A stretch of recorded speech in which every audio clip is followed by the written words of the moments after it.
Hi folks, Brendan here from Advanced Radio, and I'm going to take you through how to set up your thrust vectoring servos on the Smooth Flite 16.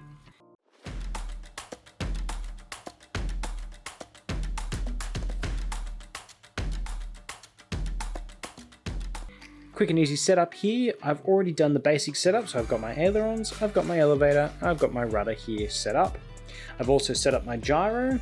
So I've got you may be able to see or you may be able to hear the servos moving as I move the board around. Now the next step, we're going to treat these two as our thrust vectoring servos. Hope you can see them on, might just scoot them up a little bit.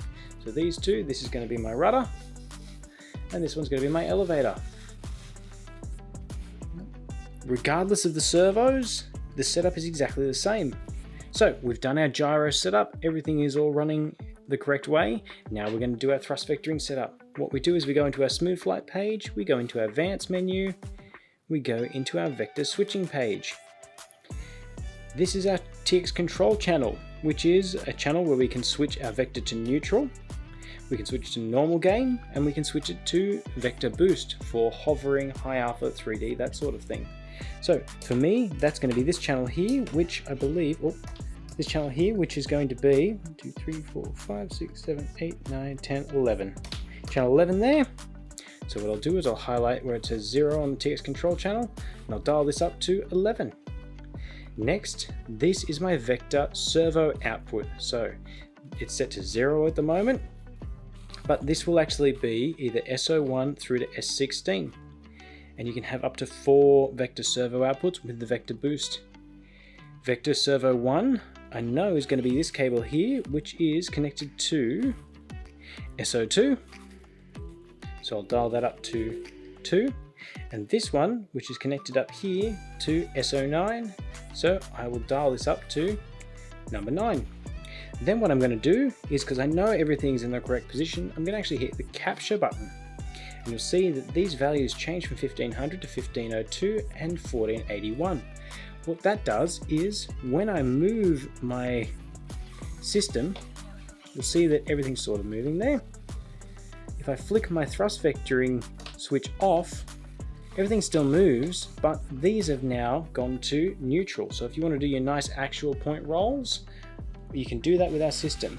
I've still got elevator, I've still got rudder, I've still got aileron, but these two servos have actually been switched to neutral.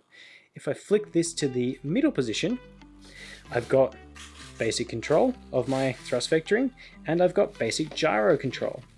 The next setup on this 3-position switch is, if I go to full, it'll be vector boost, and we'll set that up now. So vector boost is under the VX button. Go to the VX button. You see 3 sliders here. We've got elevator, aileron, and rudder.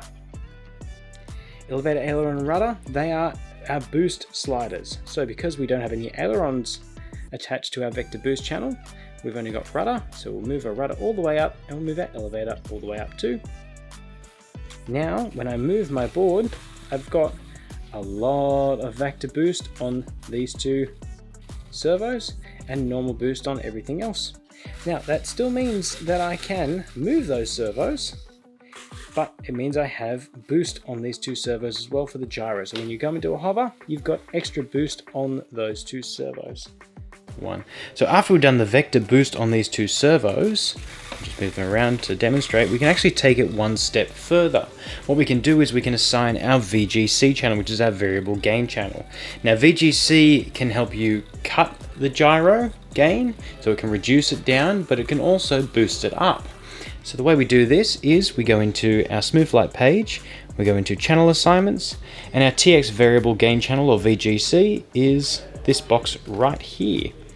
What we can do is, I'm going to assign it to the same switch as my thrust vectoring servo switch and boost by dialing this all the way up to channel 11. So now I have no vector with my switch in the 0 position, you could say. I've got basic gain control for all servos, and I have movement for all servos and my vector servos. Then when I go to boost, I've got high gain for everything and extra high gain for my thrust vectored servos. So that is another way where we can actually boost the gain even further if you need some extra gain. Thanks for watching, guys, and that's a quick video on how to boost the gyro on your thrust vector servos or set up your Smooth Flite for thrust vectoring. Thanks for watching. Thanks for watching that video. If you liked what you saw and want more information, you can head over to our website, boomerrc.com, or for the US site, us.boomerrc.com. If you want more videos, you can check out our Facebook page, Advanced Radio, or you can head over to our YouTube channel, Rick Gel Boomer RC. Thanks guys, and stay tuned for more videos.